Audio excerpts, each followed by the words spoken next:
Hey there, folks, and welcome to what promises to be a jam-packed edition of OU Insider Live tonight. I am Parker Thune alongside Brandon Drumm. Do you think we could convince people a la Asian Jim that you're just actually Brandon and they've been hallucinating for the last 5 years, Jesse? It would have been funny if we just didn't address it and you just kept on calling me Brandon and I just kept responding to it. That, of course, is Jesse Crittenden, our fine lead reporter and editor at OUinsider.com. He's going to have a busy week ahead. OU Hoops is in the tournament, both men's and women's, mind you. The men will play in Raleigh on Friday night. The women will host their pod in the women's tournament over the weekend. Is it Florida Gulf Coast? Is that the opening matchup, Jesse? Saturday, if they win that, they'll likely play Iowa on Monday, going back to Jenny Baranchik's roots. So should be a fun one. Trying to get to the Sweet 16 for the first time under her. Hey, we got a lot to talk about tonight on OU Insider Live, and we will cover a lot of ground. If you want to chime in, if you have a question, if you have a comment that you just have to get across, send it to us in super chat form. The chat tends to pile up throughout the show, but if you send us a super chat, we do make the promise every single week that we will address every single super chat, no matter the amount. You can attach $2 to it. You can attach $200 to it. I would love it if you attach $200 to your super chat. But regardless, a super chat of any amount, we will answer your question directly and expeditiously here on OU Insider Live. Before we get rolling, though, I need to get a word in for a few of our sponsors, starting with our presenting sponsor, Riverwind Casino. Yeah, of course, Parker. Sooner fans out there, you deserve the ultimate gaming experience. Riverwind Casino has been the Metro's premier gaming destination for over 18 years, with over 2,800 electronic games, table games, bars, and dining options, plus the best live music in the Metro. It's no surprise that Riverwind is always a good time. Now, if you're wondering how Jesse and I always smell so great at OU press conferences and when we're out covering sporting events, it's because we use Mando whole body deodorant. Now, if you're not familiar with Mando, folks, it was created by a doctor who saw firsthand how normally BO was being misdiagnosed and mistreated. It's clinically proven to block odor all day and control odor for up to 72 hours. And the great thing about Mando is it's not just one singular product. They offer a whole line of various personal care products, including deodorants of different types. You've got the cream tube deodorant. You've got the solid stick deodorant. A favorite of Jesse's and mine is the bourbon leather body wash, which smells fantastic, highly masculine. If you have not yet tried America's #1 whole body deodorant formula right now, you can now find them in Walmart, Target, and other retailers across the country. For the best deals, though, go to shopmando.com. Mando's starter pack is perfect for new customers. It comes with that solid stick deodorant, the cream tube deodorant, 2 free products of your choice, like a mini body wash and deodorant wipes, and of course, free shipping. Special offer for our listeners. New customers get $5 off a starter pack with our exclusive code. That equates to over 40% off your starter pack when you use code INSIDER at shopmando.com, shopmando.com. Please support our show. Tell them we sent you. We got a new sponsor this week as well as we wrap up our reads here. And that, of course, is Brunt Workwear. I was talking off air with Spencer and Jesse about Brunt. If you're not familiar with Brunt Workwear, get familiar. Their entire product line is absolutely fantastic. Now, I got a pair of Brunt work boots over the weekend. Really spent all weekend working in the back of my property. I have a lot of land I should say I don't have a ton of land. I have land, a lot of it, which is undeveloped. And so I have done a lot of yard work the last few weeks, trying to get the land to a place where it's not just open wilderness, which is mostly what it is right now. Brunt's work boots are perfect for the task at hand. Highly comfortable, completely waterproof, so your feet stay dry. You can finally have durable work boots that are as comfortable as your sneakers. So join over 500,000 other customers in grabbing a pair of Brunt work boots. And it's not just about the boots. They offer a full range of high-performance gear built for tough jobs, from heavy-duty work pants to weather-resistant jackets. Brunt designs durable, reliable workwear to keep you protected and productive in any condition. Now, Brunt didn't just make a durable work boot. They reinvented comfort for the hardest workers out there. So for a limited time, our listeners get $10 off at Brunt by using code OU Insider at checkout. Just head to brunt.com/OU Insider and use code OU Insider, and you're all set. Even better, Brunt lets you try all their products on the job risk-free. After you purchase, they'll ask you where you heard about them. So please support our show and tell them that we sent you. Okay, Jesse. Let's see if the chat is popping off yet. Anything that we need to discuss in great detail. Let's talk about let's talk about Jaden O'Neal. We have a couple texts about Jaden O'Neal. And look, as far as that whole situation goes, it's been a prominent topic of conversation in the last couple of weeks ever since he transferred into the state of Oklahoma, but then very quickly thereafter took an unofficial visit to Georgia. I can't sit here and tell you one way or another whether Jaden O'Neal is going to stick with Oklahoma. He may not. I would be equally unsurprised by either outcome, but we know for a fact that Oklahoma is pursuing two quarterbacks in the 2026 class. Whether or not Jaden O'Neal is one of them, Oklahoma wants to take two from the high school ranks in the class of 2026. That's what Ben Arbuckle and Oklahoma's offensive staff would like to do. And there are a lot of varying opinions on how Oklahoma has navigated this whole situation. Obviously, it's a different circumstance now than it was when Jaden O'Neal committed last summer. He committed to a different offensive coordinator. And under that offensive coordinator, O'Neal was under the impression that he was going to be the only quarterback take in the class of 26 for Oklahoma. Things have changed drastically since then. And so I think you understand the situation here from both sides, regardless of what your individual perspective on the whole conversation is. You understand Oklahoma's desire to bring in a second quarterback, and you certainly understand Jaden O'Neal's desire to, at the very least, keep his options open, even if he doesn't decommit, at least explore those other options, because, again, it's been 9 months since he committed, and so much has changed that the situation at OU is pretty radically different than it was when he made up his mind that that's where he wanted to be. So what happens with Jaden O'Neal is obviously something that we will track closely. It'll be a lot easier to track now that he's in the state of Oklahoma and not in the state of California. But as of right now, he is still nominally committed to the University of Oklahoma. I will say this. Wide receiver pledge Daniel Odom, as we have discussed at OUinsider.com, another Cali kid, good friends with Jaden O'Neal. His commitment was due in no small part to Jaden O'Neal's influence. I am less and less convinced that he sticks in the class at this point, regardless of what happens with Jaden O'Neal. So we'll see where that goes. By the way, Jesse, the chat loves your appearance tonight. You're a very popular man. So while we have a moment to pause, and we do have a moment to pause, we have a week to pause because Oklahoma is on spring break right now. So they're pausing all team activities until next Monday. Everybody's scattered to the winds, whether they went home or went on vacation. OU is not practicing at all this week. So while we have a moment to kind of get up to speed, catch up, if you will, on all of the narratives and storylines surrounding OU spring practice, what has stood out to you over the last couple of weeks?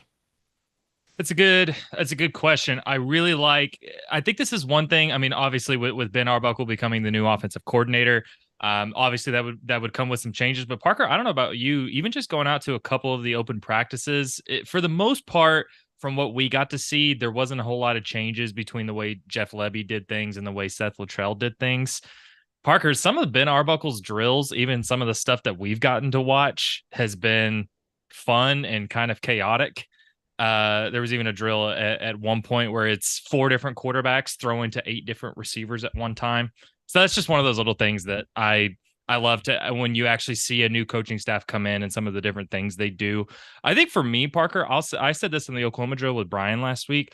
I am fascinated by that running back rotation. I am fascinated by how that grows over the next few weeks, because especially since Javonte Barnes is limited, we've seen a lot of Gavin Sawchuk. getting, he's first in those individual drills, a lot of first team work. But you've got, I mean, it's the second year for Xavier Robinson, the second year for Taylor Tatum. But Sam Franklin continues to lurk as somebody that I'm wondering where he fits in all of this. And even without Javonte Barnes, I'm wondering who is operating as the first guy by the time the spring ends. And part of it is because the running back rotation, while there's no doubt there's talent there, has been kind of a mess the last couple of years. So I think there's a lot of things. I am fascinated by the tight end room and where Jaren Kanak fits into it. I put more stock into that move than I did a couple of months ago. I am fascinated by the offensive line. I'm very curious about the linebacker depth behind Kobe McKenzie and Kip Lewis. There's all kinds of things, but Parker, maybe it's just me. Maybe it's just a me thing. I really want to keep watching that running back room because that's arguably for me, as much talent as there is in that room, something that, given how the last couple of years have gone, that's got to get situated and figured out earlier than it has the last couple of years. And now is a good juncture to repeat something that I said several months back and still holds true. I expect at least one portal departure from Yeah. that room at the end of spring ball. Could be multiple. I'll just tell you that. Could absolutely be multiple. Now, another big storyline, Jesse, that has been a prominent topic of discussion on OUinsider.com quite naturally is, well, okay, Eli Bowen's in a boot and on crutches. He's going to miss the rest of spring ball. Deion Burks is out there in a boot. Jaden Gibson, nowhere to be found after he aggravated his existing knee injury that he was rehabbing. Zion Reagan's going to miss the rest of spring. What is going on at the University of Oklahoma with all of these injuries? What is your slant on all of this? Well, that's not even including the list of guys that were out before spring even started, not to mention especially even on the offensive line with Logan Howland and Heath Ozida missing the entire spring. And spring is a little bit different now than it was, a few years ago in terms of importance and what coaches are trying to get out of it. But given how bad the offensive line played, I don't want guys missing during the spring, any guys, especially two guys that started so many games last year. So Parker, I don't know. It's so many of the injuries last year were on the offensive side of the ball. You'd like to think it's just the year from hell, but given what's on the line for this football program in 2025, and given how many key guys are either limited or missing all of spring entirely, I don't know. I mean, the injury bug, the unfortunate luck could be so severe. There's nothing you could do about it. But Parker, we've talked all kinds of so much about the training staff. We've talked about so many other things. Parker, at the very least, I don't know how you don't take a full view of what practices are looking like, what regimens are looking like, what everybody's going through to try to find if there's a common thread to some of these injuries. Because it's just, again, it's the spring. You don't want to overreact, but I mean, it's you mentioned some of those guys. I mean, Peyton Bowen is another guy that's missing a lot of spring. It's just, given how much is on the line, I don't know. At some point, you can't really chalk it up to just unfortunate injury luck. At some point, you've got to look at what is going on from top to bottom, both on the field and off the field, and try. You can't have a spring and a summer and a fall full of injuries to key guys. You just that can't happen. At the very least, you got to start from the top and see what's going on. You ever been put under performance review, Jesse? I have, but not to the extent that some parts of this program need to be put under. That's for sure. There you go. Don't have to fire anybody. Don't have to slash everything here and there and everywhere to make change. But I think at this point, it does probably warrant, as you referenced, a thorough examination of everything that is going on, everything that goes into the machine that is S&C and medical, rehab, recovery, student athlete care, all that type of stuff, right? Because it at a certain point, it becomes very difficult to believe that this is just bad luck. At a certain point, it becomes very difficult to believe that there isn't at least something, if not multiple issues, some issue of which all of these injuries are symptomatic. So, not really sure what to make of it. Not really sure. I'm not trying to point the finger at any one individual, but it's going to continue to get talked about. And people are going to continue to have strong opinions on the matter, especially after you lost several transfers this past offseason and might lose more at some point due to injury situations that they were dissatisfied with, whether they had legitimate reason to be or not. Again, not sure where you fall on that specific conversation. What I've found is that you can't really talk people out of their opinion and their perspective with things of that ilk. Well, lots, and just to quickly add to that, I mean, so much attention was put on the wide receiver room last year, but there's guys that are, even if they're not out, there's guys the last couple of years that have just been dealing with lingering issues that just won't go away. It's so, I mean, it's whether it's Gingy Williams and his shoulder, the fact that Peyton Bowen has dealt with foot issues the last couple of years, that PJ Adebawara dealt with it. It's just when you look from top to bottom, either the injuries that are keeping guys out or the injuries that are keeping guys from being 100%, it's hit crisis levels. It has. And I think you were hoping, yes, it's the spring, we're a few months from the season, but I think you're hoping to get through a spring mostly intact. And right now, Parker, that's not been the case. It just hasn't. OU Revenge Tour in the chat said, Parker, you're a PK. Can you bless the field or something to cure the demon? I'm not sure whether that gift made its way to me genetically, but I can certainly have somebody else try and bless the field to see if that'll cure the demon. Burning sage, is that effective? Are Is that exorcisms? Can you do that for sports programs? Can you do that for a football team? I don't know. Maybe it might be worth looking into. Now, let me preemptively discuss a topic of conversation that I know is going to come up in the chat. And that is, of course, the recruitment of four-star 2026 running back Jonathan Hatton, who announced yesterday that he's going to be committing this Saturday, March 22nd. And as many know, Jonathan Hatton was committed to Oklahoma for over a year, October 2023 to December of 2024, before he backed off that commitment just a little over 3 months ago and reopened his process. At the time, there was buzz on Texas A&M. Then Oklahoma sent multiple offensive staffers down to visit with him in the contact period. They got him on campus multiple times. Most recently, March 8th, last Saturday, at the Future Freaks recruiting event. And all of a sudden, Oklahoma was feeling very, very good about where things stood with Jonathan Hatton, the very talented running back out of Cibolo Steel down in the San Antonio area. Brandon and Sam Spiegelman and I, of course, if you're not familiar with Sam Spiegelman, national Mid-South recruiting analyst at Rivals.com.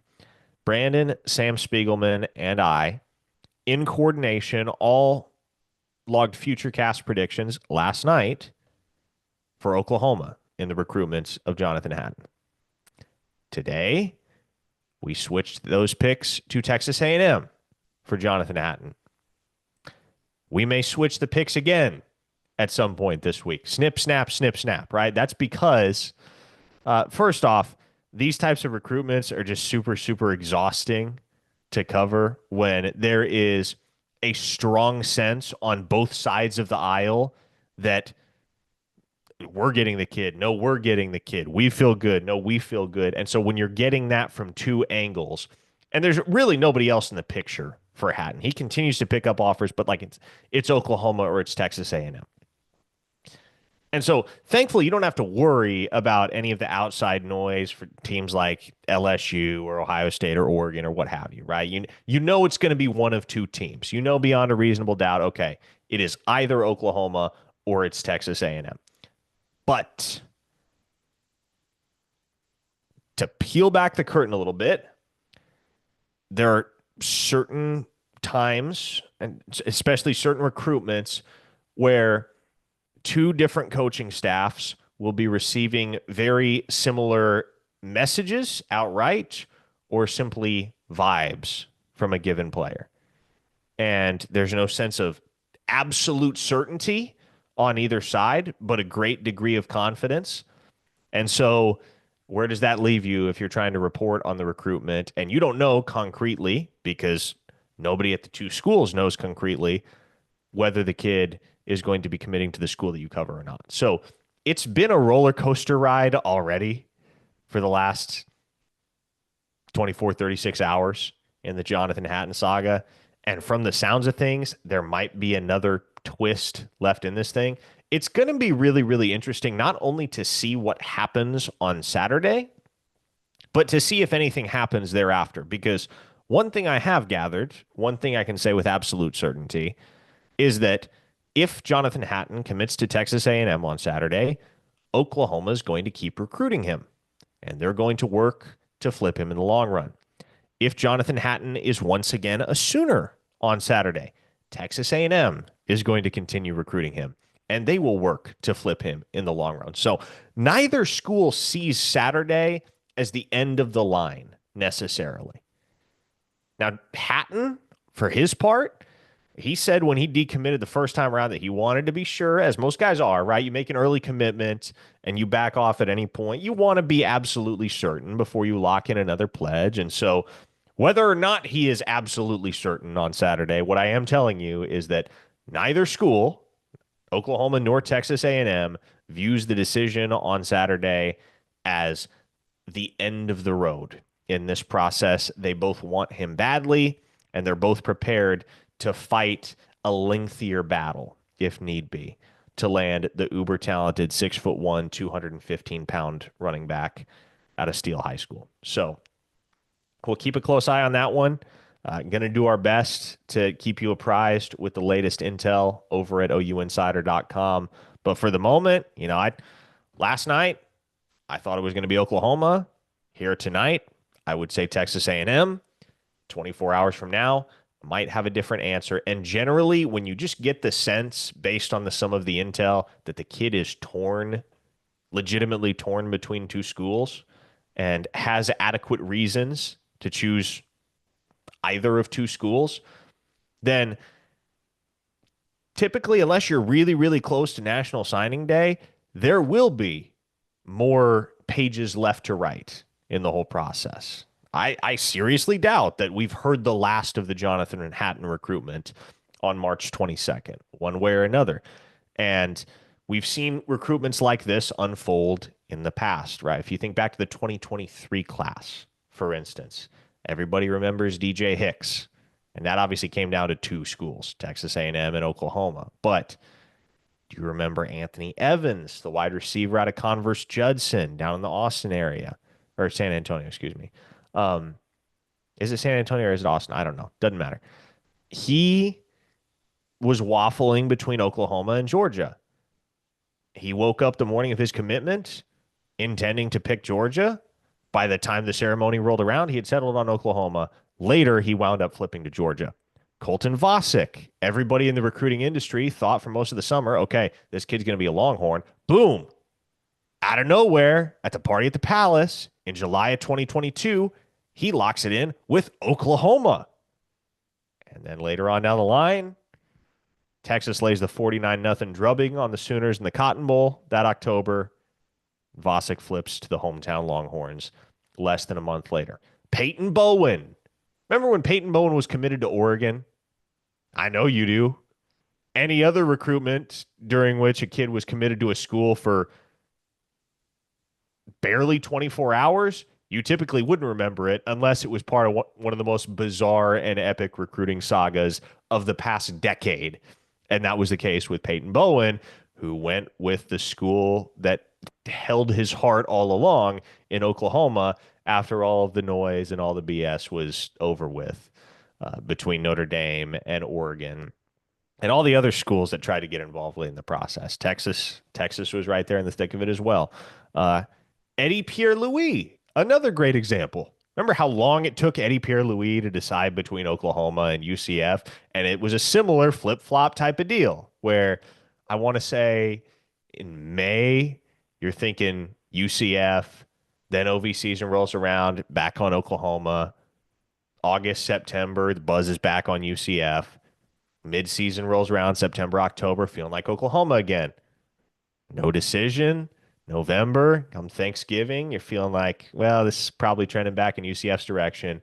And then finally, days before signing day in mid-December, he finally settles on Oklahoma. So, look, folks, I know the nature of the beast when you're following recruiting coverage, and certainly the nature of the beast for us when we're covering recruiting is you'd like to believe that in a kid's head all along, he knows where he wants to go. He knows which school is his favorite. He knows that, barring some material change, he wants to be here. Sometimes that's genuinely not the case. Sometimes a kid has multiple schools that he can genuinely see himself at, and it just comes down to making a prayer-led decision or a gut-led decision or just something, some sort of epiphany, and being willing to just put the fist down and say, okay, this is where my gut's at. I'm rolling with it. Another great example from the 2024 class is Grant Bricks. Remember him, the offensive lineman from the state of Iowa who got down to Nebraska and Kansas State and Oklahoma? And I'll never forget doing his commitment interview. He wound up committing to Nebraska, but he said, I loved, absolutely loved all three of my final schools. I wish I could have been part of all three, but obviously you can't. You have to pick one. So I'm not saying that is the case or that isn't the case with Hatton, but it's a pretty regular thing in the world of recruiting where you get down to crunch time, you get down to decision time, and there's some back and forth, and there's some wavering and some waffling between two schools, and all the dust is going to settle at some point. Is that going to be on March 22nd for Hatton? I guess we'll see. There's going to be a commitment one way or another. Either way, the school that doesn't get his pledge is going to continue to push. Let's see what the YouTube chat is saying. Chris Keck says, aren't some of these injuries from the season? They are just doing the surgeries now. Now, that's true, Jesse. And Brent Venables was super helpful in his opening press conference of the spring and kind of running down all the guys that were getting or had surgery, guys like Heath Ozida and Jaden Jackson. A couple of incoming freshmen like Darius Afalava that had played through stuff their senior year of high school. And so all these guys are going to get healthy. And as of right now, they all should be healthy by the time the season rolls around. I guess if you have your choice between dudes being banged up in spring or banged up in fall, you would rather have them banged up in spring. But there are several guys, to that audience member's point, that have undergone surgery or are undergoing surgery in preparation for the 2025 season.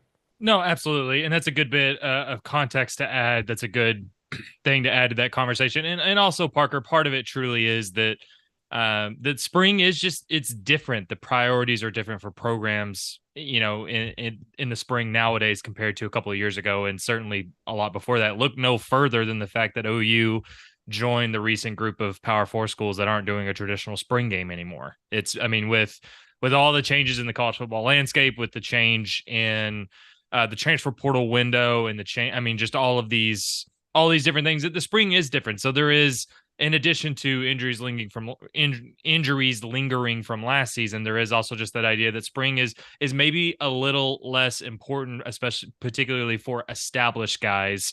Even in the case of Heath Ozida and guys like that who played a lot last year, who are going to be in the mix. The spring now, when you've got so many guys on a roster that are new from the year before, the spring is really mostly important to get those guys integrated. Not to mention that if you're Oklahoma, you've got a new offensive coordinator, you've got two new defensive coaches on staff. So in a lot of ways, the spring is mostly about getting those guys integrated and getting those guys settled. However, I think what we were talking about earlier, even if, with some of those injuries lingering from last season, that you're still, and part of it is Oklahoma specifically, but with so much on the line in 2025 and with all of the injuries from last year and a couple of the injuries that have happened this spring, as you mentioned, there's a couple of those injuries have happened this spring and they're not great.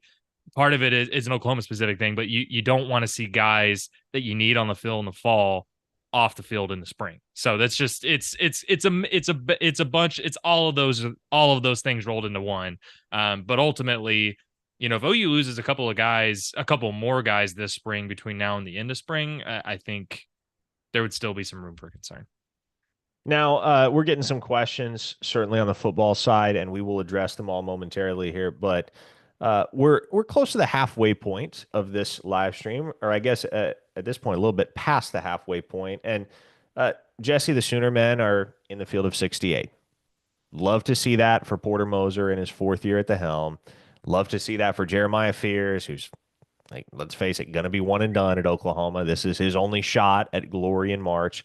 Love it for those guys that have just stayed together and been unwilling to fold, especially mid-season when it felt like everything was crashing down to earth and the season was going down the tubes. They didn't let it, and they kept fighting and got to the point where, with a couple late season victories, not only did they punch their ticket, but they really removed any doubt when Selection Sunday rolled around. Uh, and by the way, for the absolute best in OU basketball insider coverage, Jesse and our chief basketball insider, Brody Lusk, have you covered to the max at OUinsider.com. They do a tremendous job keeping tabs on all the ins and outs of the program. And I bring Brody up because there's a very, very heated discussion going on right now on the boards at OUinsider.com surrounding a little nugget that he dropped on Sunday morning. And I want to get your thoughts on it, Jesse. You think whenever Oklahoma's tournament run ends, whether it's Friday or, well, Sunday, because I find it hard to believe they get past the round of 32 with the buzzsaw that awaits them in Florida, should OU fans be paying attention to what happens with that Villanova vacancy? Yes. Yes, they should. I talked about this with you and Steely on the radio this morning, or earlier today. It's crazy how much can change in a month. This program was left for dead by, I think, you and I included, and for a very good reason. When this team started 3-10 in conference play, it's crazy what can happen in a month. You go from the program seeming like it was about to deteriorate to you've got some juice and you've got some momentum. All of that being said, Parker, as much as this tournament berth was needed for the program for a bunch of different reasons, this making the tournament does not fix all of the long-term and big picture issues with this program. It just doesn't. It's something that needed to happen and had to happen, but if you're still wondering about the long-term fit with Porter Moser in this program, from either way you look at this thing, making the tournament doesn't necessarily change that. Not to mention that this is certainly not the first time Porter Moser has been involved in legitimate coaching searches at other programs. Not to mention that there's a clear connection between him and Villanova. It's a cleaner fit. It's a clearer fit. So all of those things, but Parker, I mean, if you're Porter Moser, the job he's done over the last couple of weeks, the criticisms of his whole tenure aside, it's impressive. And you go from a month ago seeming like it was going to be weird to gauge the job market for him. All of a sudden, he's kind of positioning. He can negotiate from a position of strength. And I think and again, all of this is to say, even with OU making the tournament, there's still questions about the resources into this program. There's still questions about the long-term viability and potential for success of this program. Porter Moser sees all of that stuff too. And when you think about even what happens at the end of the season, they could make it to the Final Four. They could have the most amazing end to a season ever. You're still going to have to rebuild this roster from scratch. You're still losing a ton of guys. Jeremiah Fears and Jalen Moore at the top of that list, your two most important guys, and there's a bunch of other guys they're gonna lose. It would be another rebuild job. Even if you're Porter Moser, even if you love this program, are you signing on for another offseason of rebuilding? Yes, fans should absolutely be keeping their eye out for what happens once the season's over. Amen to all of your points about the challenge of rebuilding a roster yet again, because this thing's getting stripped down to the studs, man. I mean, can you guarantee beyond a shadow of a doubt that anyone who's on the team right now is back next year? I don't think you can. I genuinely don't think you can.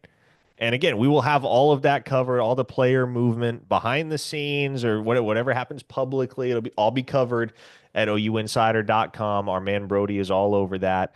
With the roster turnover, which guys are leaning towards the portal, which guys are leaning towards returning. But I do love that we can talk candidly about the Oklahoma basketball job and the challenges that come with it. Because, for instance, if we're talking football here and you sit in front of a microphone and tell anyone XYZ job is objectively a better job than Oklahoma, you're getting tomatoes thrown at you, right? Because you can't convince some people that Oklahoma has superiors in the football realm, but I think anyone with a level head can look at the Oklahoma job and where it ranks in the basketball world and come to the very natural conclusion that Villanova is objectively a better job than Oklahoma for many, many reasons. Right? Big East is a basketball only conference. Villanova, for the most part, is a basketball only school. I mean, yeah, I guess they play other sports, but do they really play other sports? Everybody knows Villanova for one thing and one thing only, and that is basketball. It's closer to Moser's home turf because he hails from Big East country. And he's going to have a lot more money at his disposal if he goes to Villanova than Oklahoma. And look, that's not to say that it's either Porter goes to Villanova or Porter comes back to Oklahoma. No, here's the thing. The fact that he made the tournament, the fact that he made the field of 68, given the challenges that are baked into the pie at Oklahoma, is something that collegiate administrators are going to be far more appreciative of than the fan base, whether Oklahoma's or anyone else's, right? Because OU fans, they see Porter making the field of 68 with this program and this field, and they're thinking, okay, great. Doesn't mean a whole heck of a lot, but great. Thanks for getting there, I guess. Other collegiate administrators, trust me, they're going to have a frame of reference for how hard it is to win at Oklahoma, given how little money there is in the NIL department backing the basketball program, as well as the Lloyd Noble Center in all of its non-glory as your home venue. And they're going to look at the fact that this program has largely been stuck in neutral for the last 4 years, but they've consistently been in the hunt, right? They were the, I think, second or third team out of the field in the 21-22 season. They were the first team out of the field last year. Now they're in this year. And so the very fact that Porter Moser, in the burgeoning age of NIL and all that comes with it, has had Oklahoma right there in the tournament hunt, even if not in the field, right there in the hunt as a team with a tournament resume, 3 out of his 4 years at Oklahoma, there's going to be a deeper appreciation for that on an administrative level nationally. And there are a lot of basketball jobs out there. There's 330 something schools that play Division I basketball, which is 200 something more than there are schools that play FBS football. And so it may come to pass that Porter Moser has some real serious suitors at the end of the season. Now, is he going to have any interest in those jobs? I don't know. But if Moser's name is mentioned as the potential next coach at schools other than Villanova, I'm just telling you, don't be all that surprised, because the challenges that he's dealt with at Oklahoma, and no, he hasn't done a perfect job, and I'm certainly not saying that. I don't think anyone would. But the challenges that he has faced at Oklahoma, those challenges and the way that he and his program have overcome them the last 4 years, to whatever extent they have, and however far Oklahoma goes in the tournament is yet to be determined, but that's going to earn him some respect nationally from administrators that pay close attention to who's winning at hard places to win. And Oklahoma's a hard place to win in the sport of basketball. Let's just call a spade a spade. Okay, let's see what the YouTube chat is saying. Lori says, I hate basketball. Sooner Cowboys says, yeah, it's time for something new for men's hoops. And yeah, you know what? You might get something new. Might get something new. We'll see. Max Swearingen says, yeah, why would Nova want Moser? He's average. Okay, well, you have your opinion. Others have theirs. Plenty of folks believe Porter Moser is an excellent basketball coach that, when given the resources to win, can win big. Let me quickly I know everybody thought that when he came to Oklahoma, right? April 2021. Let me quickly add to that. Fan grievances are genuine and legitimate about the way that things have gone the last 4 years. But if you don't think Porter Moser is still a highly touted name in the college basketball world, he is. He just is. That's the reality. All right. Six Foe Chevy says guys are being held out as a precaution. Back to football here. All this doom and gloom is ridiculous. Football is violent. There will be injuries. Not worried. It's none of my business. I admire your what even would you call it? Nonplussedness about all of the injuries at the University of Oklahoma over the last 8 months. There are many who are actively concerned. And again, I can't fault them. Not everybody sees things the same way. So while you may see it and say, okay, none of my business, injuries are injuries, it's a violent sport, quite understandably, there are going to be many, many fans, and there are many, many fans that look at Oklahoma's rash of injuries and say, doesn't smell quite right. There might be something deeper coming along here, or going on here, I should say. Bagman says, if any player portals because of injury, it's in Nagy we trust. Time to evaluate good replacements. And I'm glad we managed to work back around to Jim Nagy because I think we are going to learn a lot about Jim Nagy and the way that he thinks and the way that he's going to operate over the next 5 or 6 weeks. Because I will say this, and it's something that I've been meaning to discuss in greater detail at OUinsider.com and certainly will at some point this week. I have been told there might be some forced portal departures at the end of April that will surprise some people. Because, Jesse, it's no longer about the level of sheer talent or the star rating that you came in with as a prospect. The way Jim Nagy sees it and the way that Oklahoma is going to see it moving forward is, what are you doing relative to what we are paying you? Mm-hmm. If we are paying you more than you are producing, if our input does not mirror your output, it doesn't matter if you were a 5-star. It doesn't matter if you were a top 10 prospect at your position. It doesn't matter if you caught 40 balls last year or had 50 tackles last year.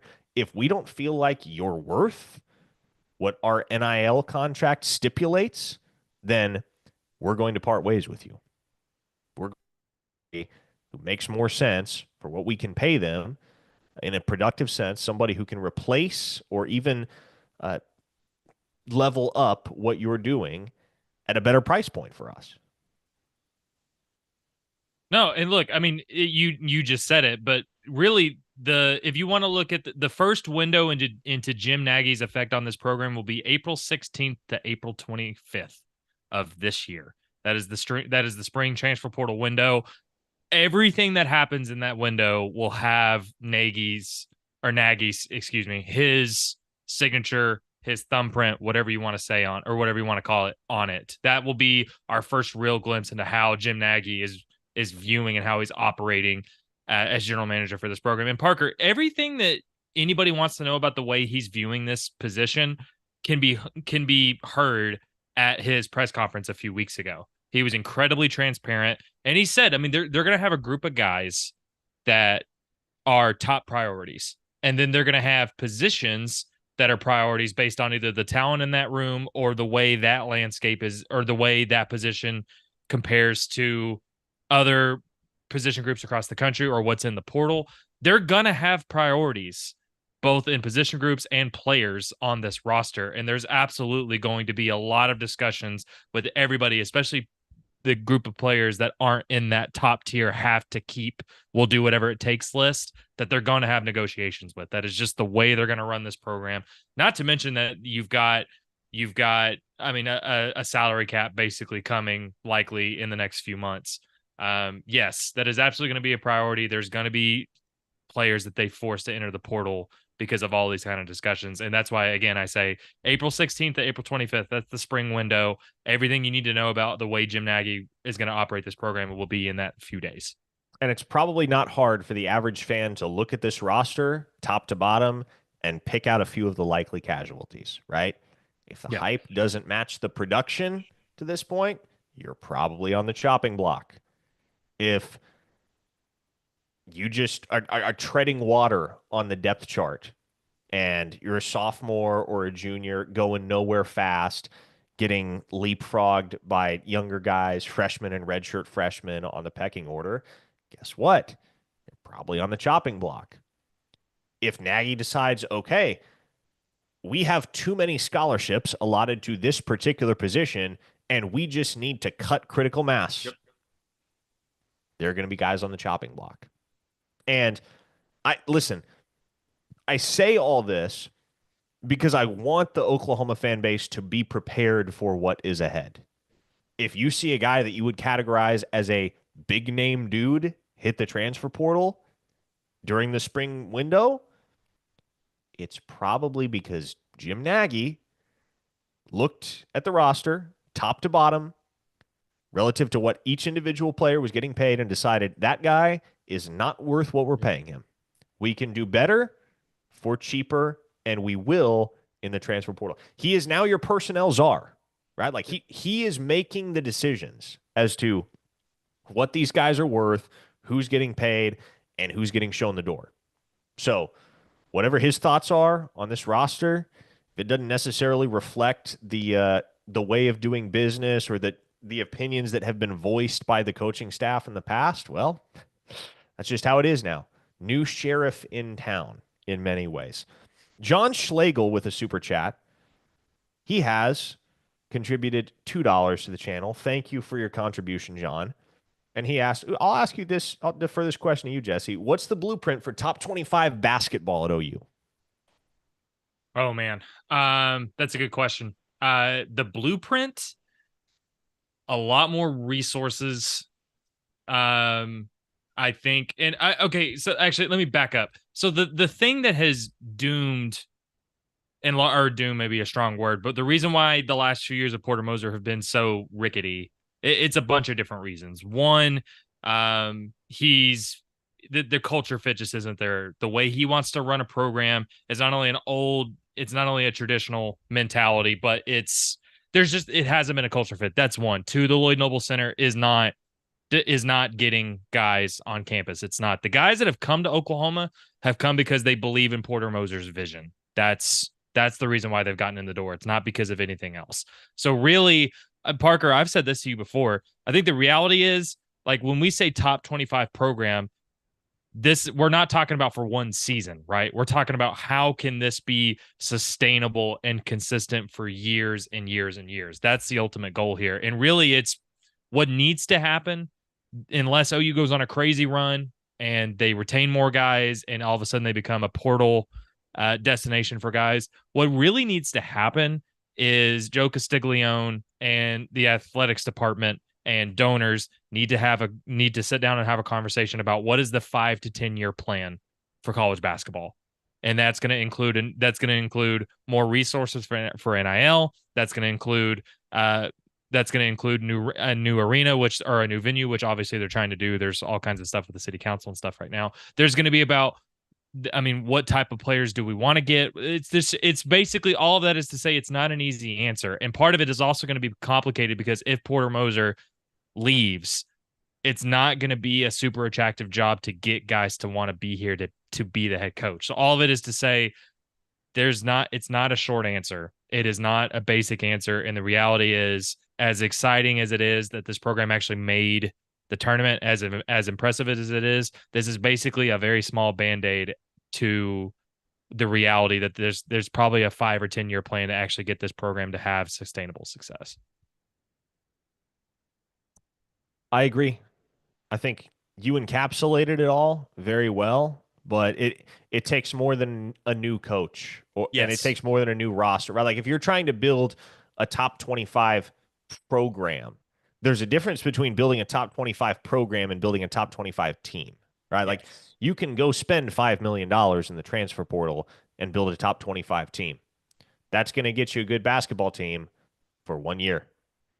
And then you're going to be back to square one the next offseason with another big chunk of money that needs to be sunk into the roster in order to be competitive. And look, you're going to have to invest in roster construction every single year anyway, right? And so that's not to say that that isn't a facet of all of this, because it is. But if you want to build a sustainable model for success at Oklahoma with the hoops program, that's different than just throwing money at a problem, right? And there are plenty of problems right now. that make up the overall tapestry of everything hoops at the University of Oklahoma. And I will say this, like, I know NIL doesn't factor as prominently into the picture for the women, but credit to Jenny Baranchek because Oklahoma is a hard place to win on the basketball court, period, regardless of whether it's men's or women's that you're talking about. And she's been able to win at a really, really high level since taking the job 4 years ago. And I'll sorry to interrupt. I'll quickly add this. I'm glad you mentioned Jenny. If you want to put this concisely, I'm glad you mentioned Jenny. The reason why she's been successful now that the NCAA tournament success hasn't come quite yet, but the reason why she's been successful, she's a younger coach. For one, she's just a really good coach, but she's a younger coach who really understands the shortcomings of this program and has worked really hard to overcome them. The main thing is roster management and retention.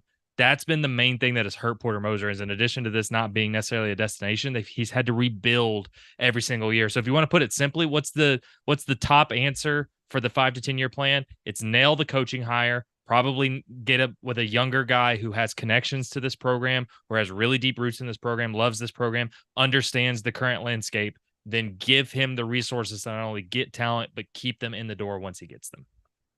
And John Schlegel followed up and asked, the hire has to inspire donors. Is Kellen Sampson that guy? I think Kellen Sampson could certainly inspire the donors, but again, that conversation is only relevant if Porter Moser moves on at the end of the season, which he may not. Here's the thing. Here's a great thing. We'll probably know very soon because it is really, really hard to see a world, and this is no knock on Oklahoma as a basketball program. It's just really, really hard to see a world where even if they get past the two-time defending champs in UConn on Friday night, they can hold a candle to the Florida Gators for 40 minutes of basketball on Sunday in the round of 32 because that team is a runaway train. I think they're going to win the national championship. I could be dead wrong. I mean, we're all usually dead wrong when it comes March because chaos reigns supreme. But we saw that team go to Gainesville and just get throttled earlier in the season. And Florida's playing better basketball now than they were then. So it's hard to envision a world in which Oklahoma's basketball season is not over by the time we are live streaming it next Monday night. If not, then great. Boy, does that mean Jeremiah Fears' stock is going through the roof as far as the NBA draft is concerned. But it's probably over in the round of 32, if not sooner, for this OU basketball team. If they can defy those odds, I tip my cap 1,000 times to them for their resilience. And then obviously once the season's over, what Porter's future holds will be known pretty quickly. The YouTube chat is all over the place right now. All over the place. They're fighting with each other. I'm going to have to scroll back a little ways to get to, because there were a couple questions I wanted to get to before we get. Oh, yeah. Here's something else I wanted to bring up on the recruiting front. And I know we teased it in the thumbnail, but Oklahoma's going to get an official visit the weekend of June 6th through 8th from a player out in the state of Utah that I fell in love with this past weekend at OT7 down in Dallas. Salesi Moa, the 4-star athlete from Plain City Fremont High School in Utah. He is awesome. Not very big. He's about 6 foot, 180, so average size for a defensive back. But, man, he is so quick. He is so fast. He plays with an edge. He's versatile. He can go both ways. He can play receiver. He can play defensive back. There are schools that want him to go both ways. Oklahoma said, hey, get here. We're going to put you at safety. We will make you the next great safety at the University of Oklahoma. But they're doing battle with several schools, Utah, Michigan State, Michigan, Tennessee in the mix, among others. I think my thought on it is wherever Salesi Moa is on Oklahoma's safety board, he should be higher.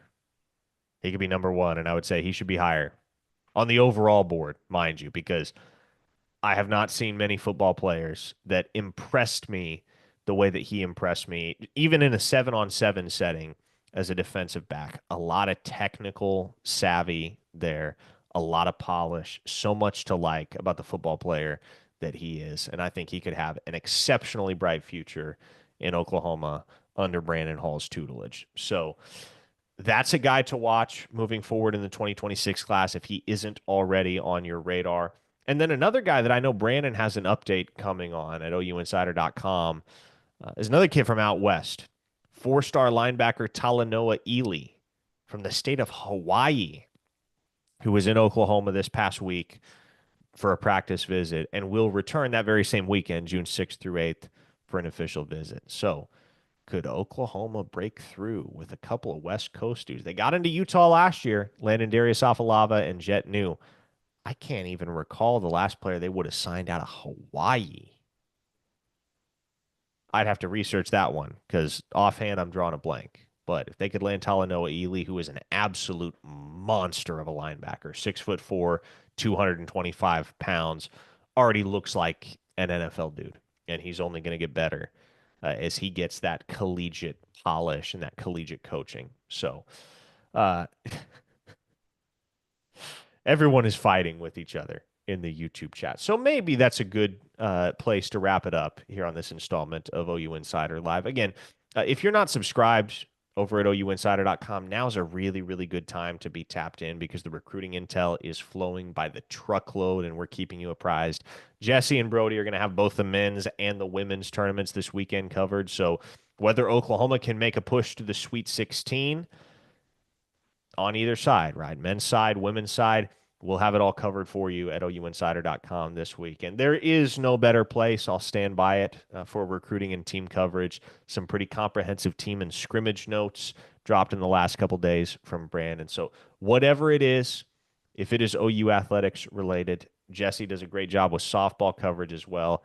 It's all there for you for just a few bucks a month, and you'll get plenty of stuff that you just won't get anywhere else. Insider nuggets galore across multiple sports. So if you're not tapped in, we certainly appreciate your subscription at OUinsider.com. If you're not willing to invest a few bucks, A, I would respectfully ask you to reconsider. But B, subscribe to this YouTube channel. That's completely free. You won't wind up on a mailing list or anything like that. It's just a really, really easy way to stay up to date on a surface level with all of the content that we're putting out at OUinsider.com. You're never going to miss a post-game interview. You're never going to miss a practice availability. You're never going to miss an edition of the Under the Visor podcast or the Oklahoma Drill podcast. So subscribe to this YouTube channel if you haven't already. Almost half our listeners on a weekly basis are not subscribed. So just do us a favor, hit that subscribe button, and we will see you next week, Monday at 8:30, same time, same place for another installment of OU Insider Live. Thank you to Jesse Crittenden for flying in Brandon's seat throughout the night. And thanks to all of you for tuning in. We'll see you next week, everybody.